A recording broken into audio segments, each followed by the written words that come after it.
Are you thinking of leaving corporate, but too afraid to make the move? Have you already escaped corporate, but are finding it hard to run your dream business? Are you wasting valuable time by attempting to figure challenges out on your own? We have created a podcast for corporate escapees running their own business. This is the Corporate Escapees Podcast by Build, Live, Give. We bring you first-hand experiences of guests going through many of the struggles you face each and every day as a corporate escapee. We get real with no corporate BS. And now, over to your host, Paul Higgins. Welcome to Corporate Escapee Stories by Build, Live, Give. I'm Paul Higgins and I'm your show host. And today I'm very excited to have Marty Vids from Entrepreneur 500. Marty really believes in going the extra mile, and he gives countless examples of doing this and how to really run a service-based business. He also talks about the importance of finding the right mentors. And he also has a great saying, you don't earn a living, you are living. Some real great value that Marty leaves in this podcast. So what I'll do now is hand you over to Marty Vids from Entrepreneur 500. Welcome, Marty Vids from Entrepreneur 500 to the Corporate Escapees podcast, brought to you by Build, Live, Give. So we're going to get to know a lot about you today, Marty, but why don't we just start with something your family or friends would know about you that our listeners wouldn't? Well, I say this with a little bit of tongue-in-cheek, but prior to my business career and my corporate career, I did stand-up comedy at the age of 17 and got to the point where I was doing main compere acts with people like Eric Banner and Jim Owen, and I remember emceeing Dave Hughes' first gig at the Star and Garter in South Melbourne. I think it's now units like everything else down there. But Yes. it was a fantastic pub and a magnificent culture, and it really taught me so much about life, business, how to respond to an audience, but also how to have a good time and really, see the lighter side in things that I might not have always seen. So it was, fantastic time. So my friends and family still talk about that, but a lot of people in the business world wouldn't know that. Well, I know if you spend time with you, which I was lucky at our podcast where I met you, I can still see that. You're a performer still to this day, Marty, and no doubt we'll get a lot of laughs in this podcast as well. But why don't you just take us to a little bit about your corporate escapee story? I know you're at mortgage first, but just how you transitioned from that into your own business.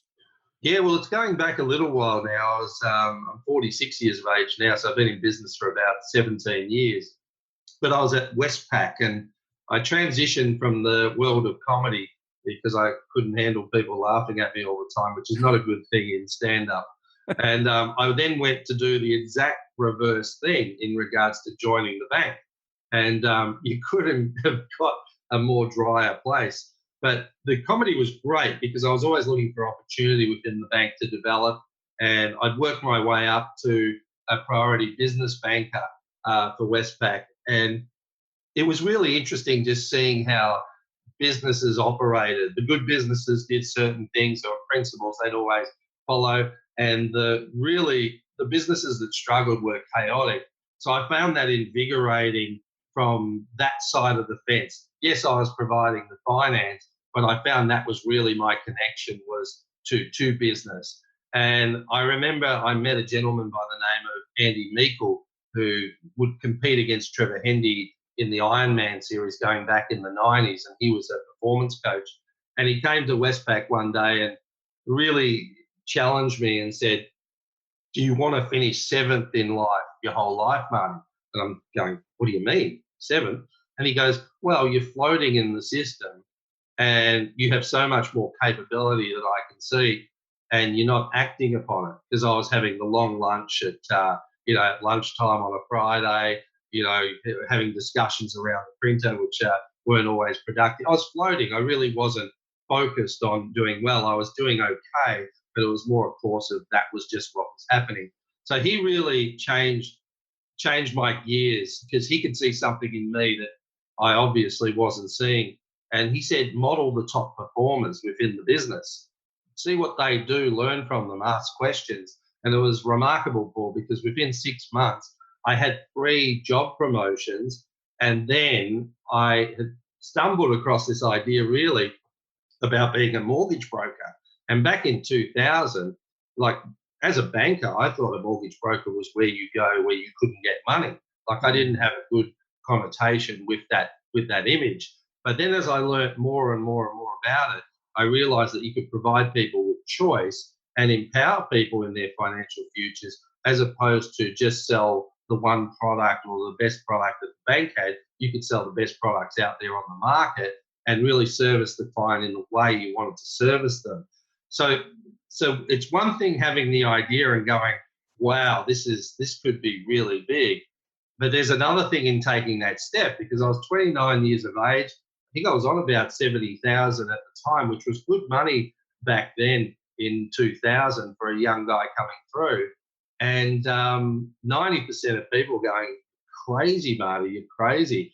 And I got to the point where I chatted to a business partner about it, Craig Parkins. He was in the bank with me. And I said, Craig, I'm more scared to stay in the bank than I am thinking about this idea. I'm absolutely invigorated. I can't sleep. I'm that excited about this idea. And he felt the same way. And it was good to have that person to talk to and to go into business together with, because we could make that jump together. And that was really important, because I know a lot of people do it alone and they feel a little bit isolated. But to have each other as a sounding board, it just made that decision a lot more clearer and easier. And that was, I still remember handing in the resignation letter, and my manager knew it. She basically said, I was waiting for you to go and do something else. And I'm just going, what are these people seeing that I'm not here? This is just crazy, Paul. But that was the wonderful thing, that I had the right people at the right time, say the right thing, and I was able to take that step.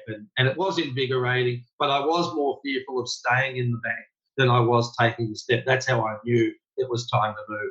Yeah, look, that's a great story. And funny thing is, I actually did a course with Andrew Meikle as well, the Meikle Files. Yes. It was around about the same period, I think it was about 2001, 2002. Yeah, that's right. Yeah, so I knew Westpac, Telstra, Coca-Cola. I was at Coca-Cola, and he changed my life as well. And certainly my financial advisor, that is also my mortgage broker at the moment, he changed and left because of Andrew. So I wonder how many people Andy touched through that period and how many key people actually jumped out. Well, Andy was fantastic in really bringing things into focus in regards to, and I've carried that through in business. But one of my mottos is how to live a rich life and business, because it's so much more about money. Like money does, numbers tell a story, but it's all about responsiveness and, being nimble and being innovative, as well as serving clients, people to the best of your ability. But how's the synchronicity of this?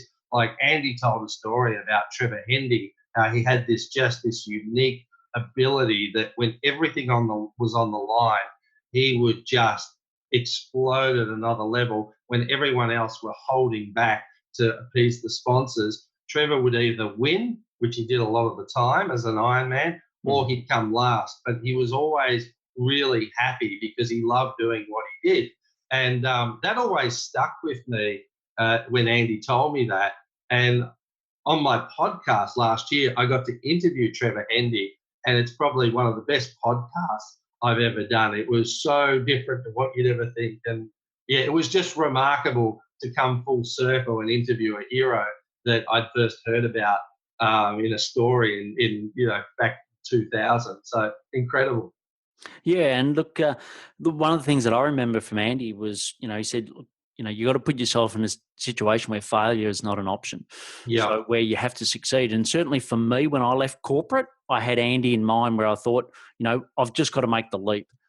Some people do it and sort of do the side hustle, etc., which, that's fine as an option. But for me, I just went back to, well, if he's interviewed the most successful people in the world, and there's one common ingredient, which was failure is not an option, you have to put yourself in a position where you can only succeed.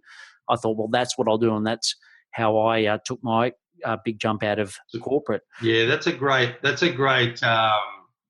actual story to share. because the wonderful thing in regards, it's always invigorating making the leap, but you also got to get out of the old car and get into the new car, because a lot of times people go from employee into small business with the same principles and actions as an employee, and there's a lot of responsiveness that needs to happen that you can only experience by being in the trenches of business. So you really got to set yourself and know that there's going to be a growth phase in regards to starting and evolving a business that's very different to being an employee. So, but you've got to make that, you've got to draw that line in the sand, because otherwise it will always be half and half, and you'll never fully immerse yourself in your opportunity. Yeah. And was there ever a time, Marty, where you were in your own business and thought, you know what, this is too hard. I've just got to go back. I think I've got to go back to the bank, go back to Westpac, go back to, Yeah, well, not during running the business. There was an interesting time. I sold my first business in 2006, and then I did some mentoring for a little while, for about 6 months. And I thought, oh, it'd be interesting now to go back to a recruitment agency and see if I could be an operations manager, or do something on a bigger picture within a company again, and add value. And again, it's those moments in time where the recruitment agent just looked at me and he goes, look, you're not qualified in the roles you're looking to take on here.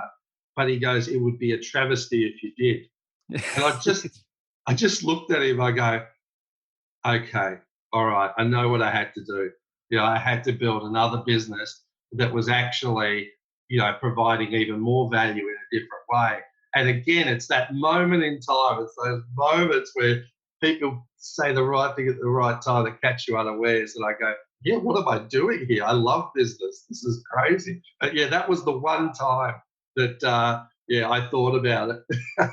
Yeah. And, you mentioned Craig, and going out with him certainly helped. Who are some of the other people that supported you on your journey as you left corporate in running your own business? It was more the support of unexpectedly. The people, it's a strange one, Paul, because the people I thought would support didn't, and the people that supported happened kind of unexpectedly because they admired the courage for taking the step. So there were people within the bank that they knew they couldn't ride alone, and they would call me and say, Marty, look, I've run out of options. There's really good people, and is there something you can do? And those people were out of left field. So my main support structure in the business was Craig. I have an amazing wife that supported my innovation and chaos for the 17 years, which is incredible, with Colleen.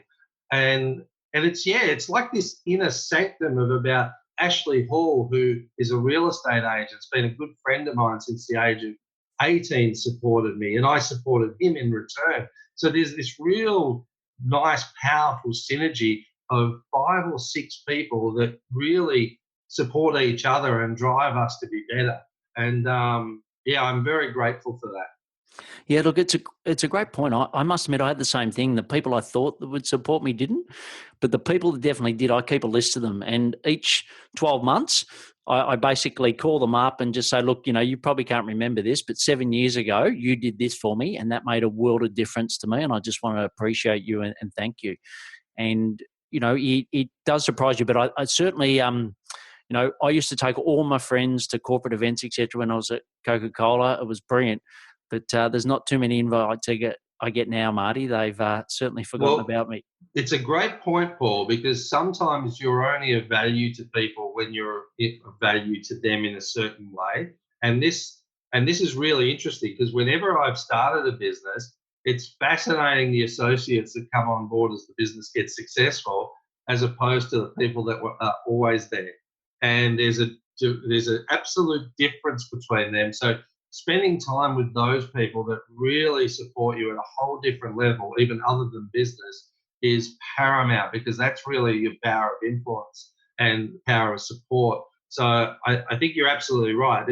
The other thing I have to admit is the clients that I've worked with have been really my sales force in business, because we've always wanted to provide them a point of difference in service, And we really cared. We cared beyond the transaction. And that built a momentum because the word of mouth just was extraordinary. And a lot of people in those early stages, when you're still in that incubation stage of growing your business, those associates aren't always interested at that level. But boy, oh boy, when the numbers start rolling in, it's amazing how many people are at the doorstep. And that's the thing and I welcome that still, but it's also good to really acknowledge the people. And look, I'll do appreciation lunches every 6 months where I'll get together with the people that are important. And I'll also support those people at a whole different level because they're just invaluable to me. Brilliant. Well, next section we're going to move on to is the build section. And the first question is when someone comes up to you and says, Marty, what do you do? How do you answer that? Well, now I'm a mentor to entrepreneurs. So I know the challenges that entrepreneurs and business owners go through in making that leap and actually establishing and maturing their businesses. So rather than taking equity off them, I'm purely in a mentorship role and a collaboration role. And that's what I do. I'm a mentor to business owners. And why I know that's important is because you've got even business owners that are doing well, they might be turning over $750 to $1 million a year, but the poor business owners are still on a structure based on $100,000 turnover and wondering why they're stressed out of their brains and trying to overfunction to survive. And and I've been in those scenarios of those transitions in business. I understand what's required. So that's where I add a lot of value to people. I want people to really live holistic lives so they don't go into overfunctioning and then dysfunction where they just blow up and give up their opportunity platform that they've created. Because so many people, want to give up out of stress and, they're just spent. And I feel for those people. So there's a better way to do it. It's just ensuring there's enough self-care and as well as strategy and making sure the mix is right, because no one wants a multi-millionaire that's had 3 divorces and has no relationships left, and that happens quite consistently at that extreme level. So it's just managing that process so they have holistic businesses across the board. So, but yeah, a mentor to entrepreneurs. Yeah, sure. And business owners, entrepreneurs, your ideal client, just sort of if you can describe them a little bit more in detail. Yeah, well, it's anyone that turns over $250,000 and wants to take the next step in their business. That's my ideal client. Generally, I work with businesses that have less than 10 employees. That's the avatar of what I focus on, because we're developing them to become bigger business owners. But we're also asking the question is maybe that's enough as well. Maybe we just focus on the quality to really enjoy what they have. So it really gets back to what's important for the business owner. But that's my ideal client, that 10 employees or less. And how did you come about deciding that? Just in regards to the struggles of talking to people out there in the field, there's a lot of support for bigger businesses in regards to consultation, but the individual business owner and the smaller teams really, really feel isolated, and they do work extraordinary hours. And like I've heard on various other podcasts, startups in the first 3 years, it's around 92% that fail. But the other thing that I'm passionate about is I look at the stats and I go, when you work it out, it's something like about 47% of small business owners earn less than $100,000 a year, and 26% earn less than $50,000 a year. Now, given the capabilities you need and how you need to grow, as a business owner and the concerns and challenges that come up, that is a horrendous figure. And I know who's making the money out of that. It's probably people that are setting up the domain names and and the government taking the ASIC fees and things like that, which is fine. But I go, there's a real opportunity to develop those people into having more mature businesses and having rich lives around their business. And that's, for me, that's my passion, because I look at those numbers and having transitioned through those phases, I really know some of the hurdles that come up. and feeling the sense of isolation when things go poorly. Gee, it can be a real struggle and sleepless night.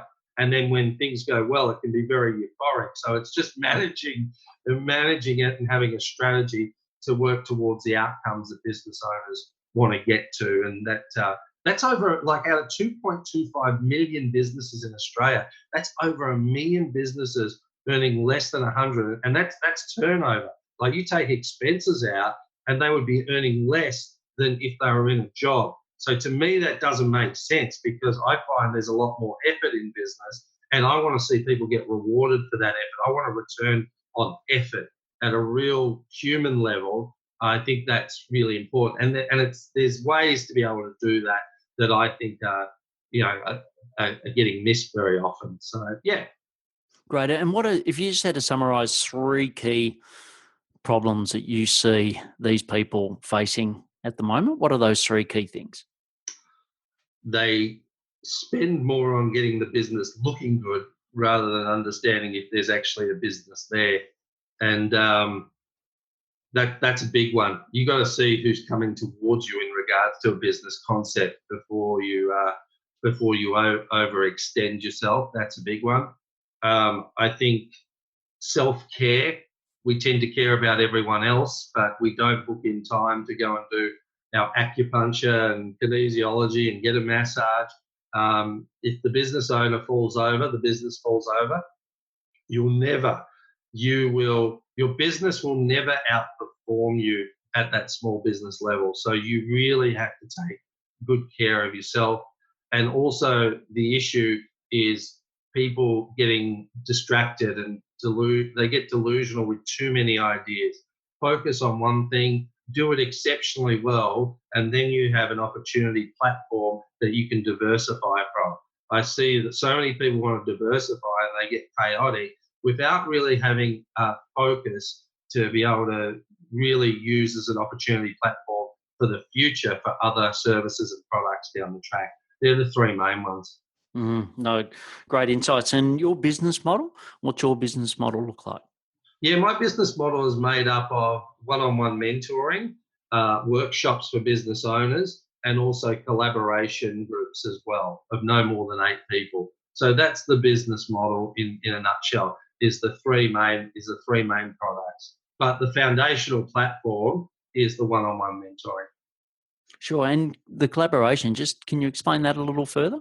Yeah, well, they're groups of 8. So you would know this, Paul. This is like having masterminds for people at the same levels of business. So having 8 people that are willing to, long term come together and really share concepts and ideas, not only online but also coming together on events as well, and having a board of directors for their business that they usually wouldn't have to be able to afford and have access to, but also to be able to support in the development of those businesses as well. So yeah, so that's something I'm really passionate about because of the isolation that a lot of small business owners go through. I think that collaboration is paramount, and people get an understanding that really we all go through the same thing as well. So that's a big thing, just acknowledging that regardless of what industry and hurdles, from a human element, there's a lot of the same issues that arise, that just knowing that and working through that together is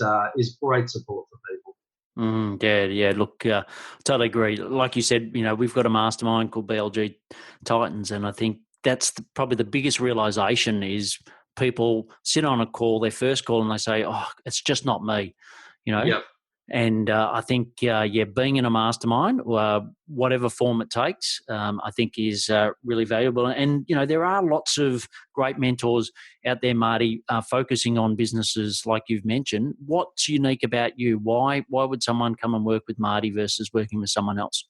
Well, generally, people come to me is based on the experience of building and selling the 2 businesses. So the other thing, so there's a lot of experiential in the trenches knowledge that I've had, and that people really connect into that because I'm not just a coach. I am an accredited business coach and life coach, but it's that element is really important because I can understand things that people go through and enable them to adjust by working with them very quickly. The other thing is I have a lot of training in behavioral sciences and neuro-linguistic programming, spiral dynamics, which is how to set up structures in organizations to best place people in the best role. So a lot of various different modalities that I've developed in myself over time because I wanted to be a better leader as well. And I'm finding that really helps on the personal side when dealing with business owners, because it might be, I had one on the weekend that, one of the biggest metaphors that I spoke about had nothing to do with business that had the greatest impact in regards to relationships and compromising yourself within personal relationships. And are you doing that in business as well?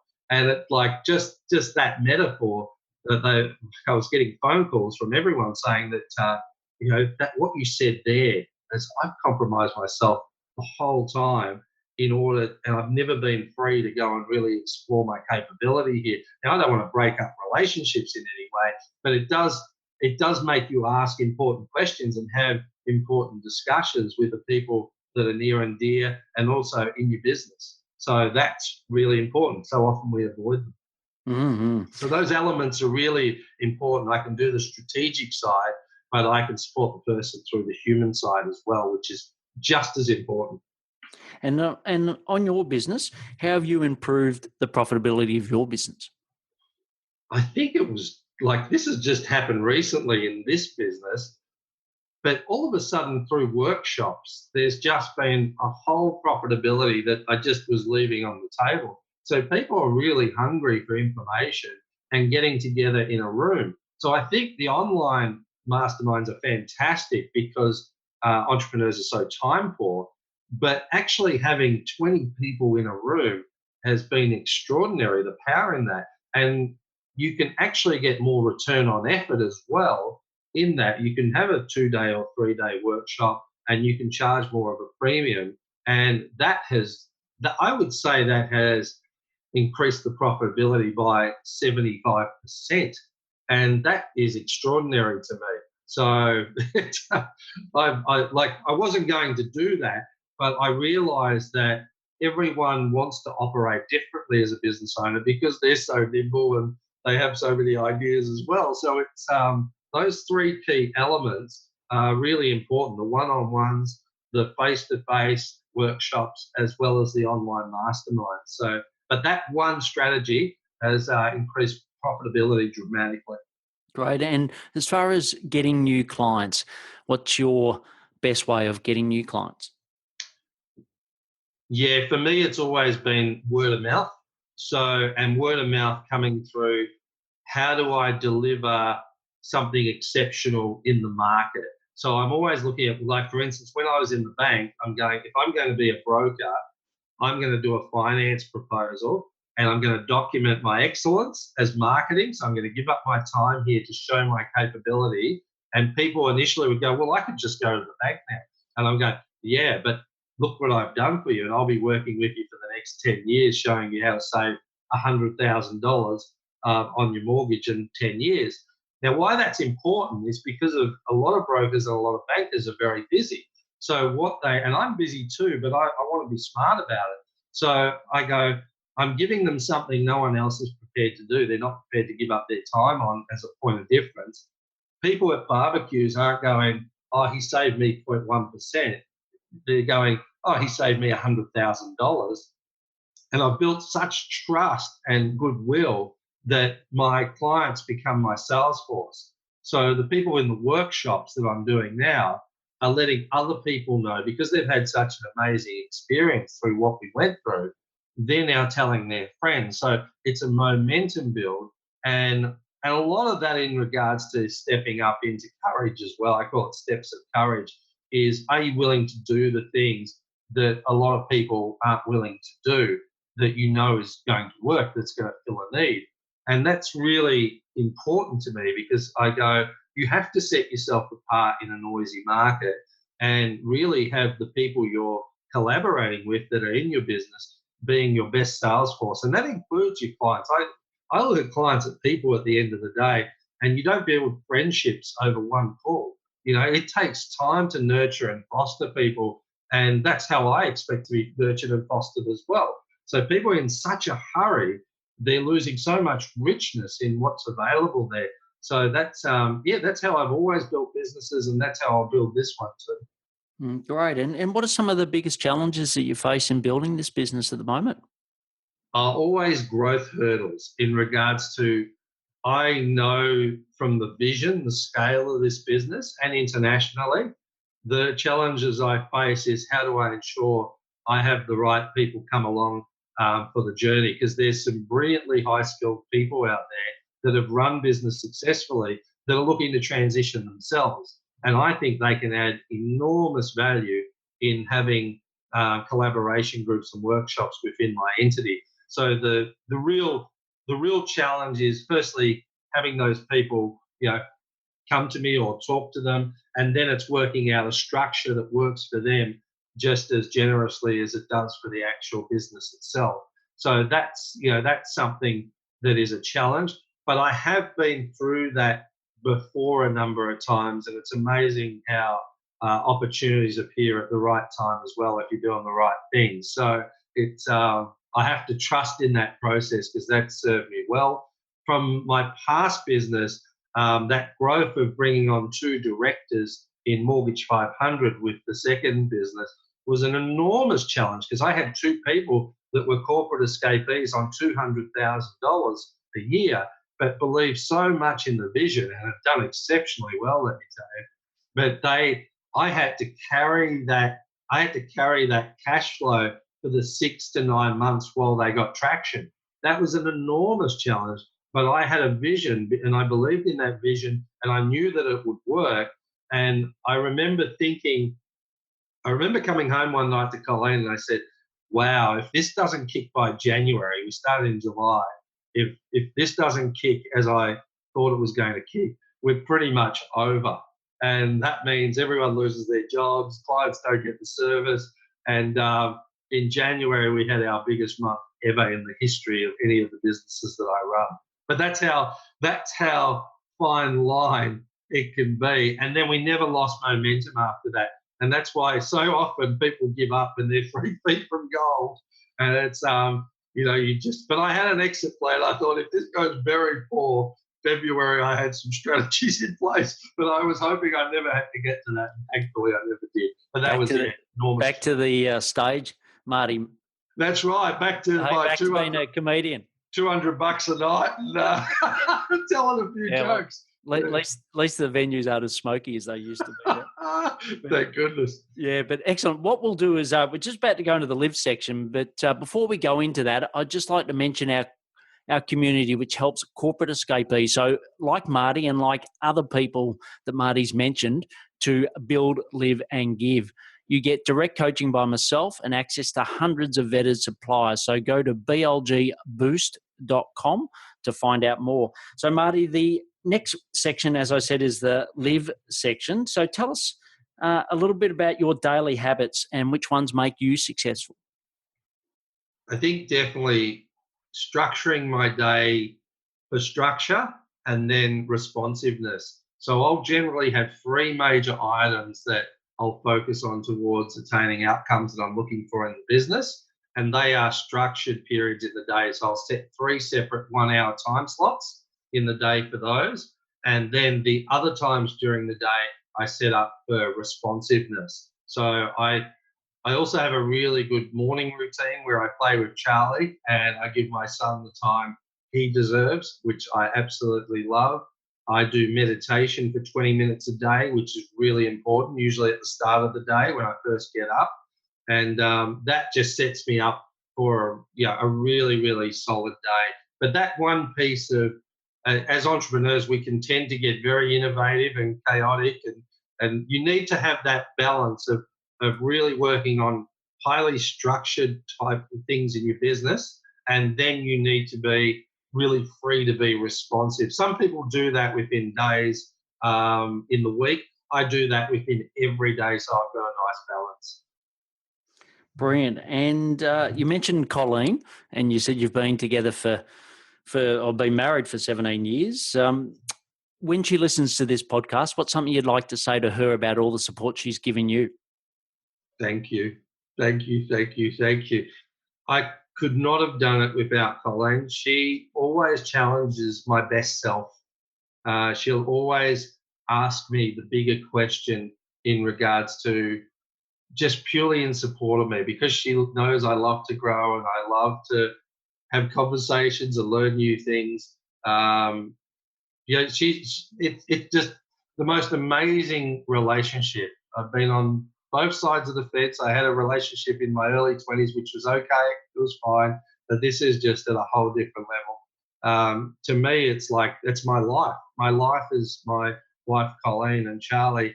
And through all the, sometimes you can have opposing views on things, but just having the vision and feeling that mutual love and respect and wanting to progress as a family is the very thing that comes out in our business. And she does my marketing as well.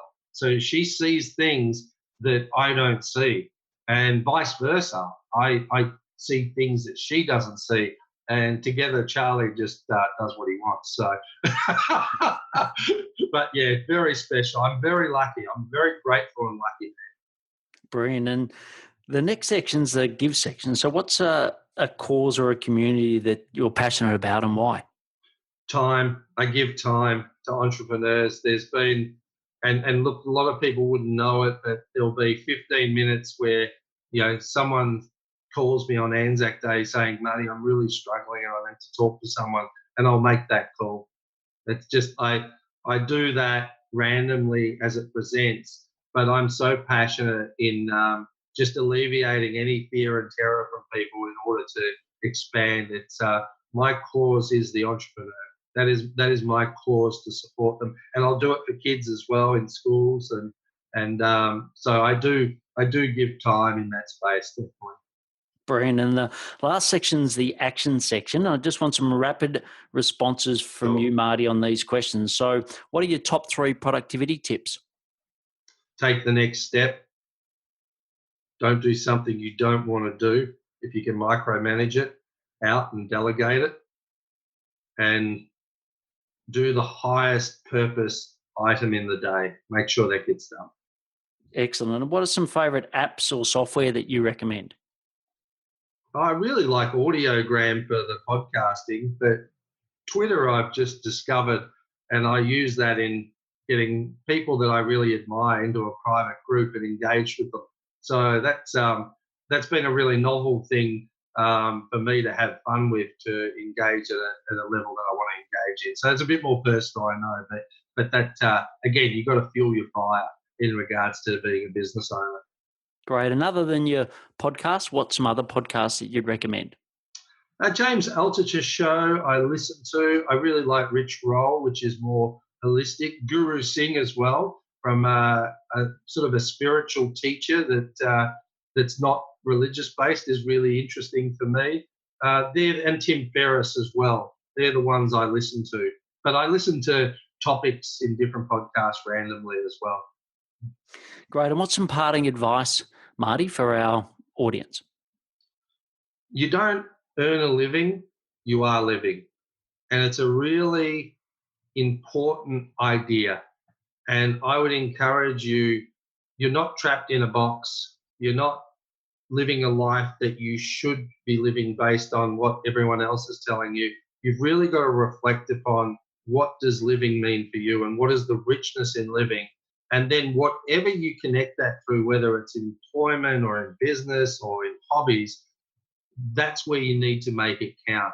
And I see so many people unconscious in the world doing what they think they should be doing and facing many responsibilities and hurdles that we've been taught from a very young age that is important. And really, we never reflect on what's important to us in our connection with ourselves and people. And I just want to get people back to themselves first and then expand from there. Excellent. And you can find out more about Marty at Marty Vids, so vids.com.au. We'll mention both that, and all the other links will be in the show notes as well. And you can also subscribe to Marty's brilliant newsletter, which I'm a subscriber to, through there, and also on Marty's LinkedIn profile, which you'll find him on Marty Vids. So Marty, brilliant having you on the show. I've thoroughly enjoyed not just this conversation, but all conversations. I think you do a great deal of good for similar communities that we support, and we love having you as part of the broader BLG community. So thanks, Marty, for coming on today. And thank you, Paul. And can I just say well done to you too, because we're out there supporting business owners, and it's remarkable what you're doing, and everyone tells their message in a different way. But we're really there at the end of the day to support and guide and strategize. So well done to you, Paul. It's been an absolute pleasure. Great. Thanks, Marty. Thank you for listening to the Corporate Escapees podcast, brought to you by the team at Build, Live, Give. If you found this podcast helpful, please share it with other corporate escapees. If you would like to join a community of like-minded peers, please visit www.buildlivegive.com. Until next time, thanks for listening and be brave.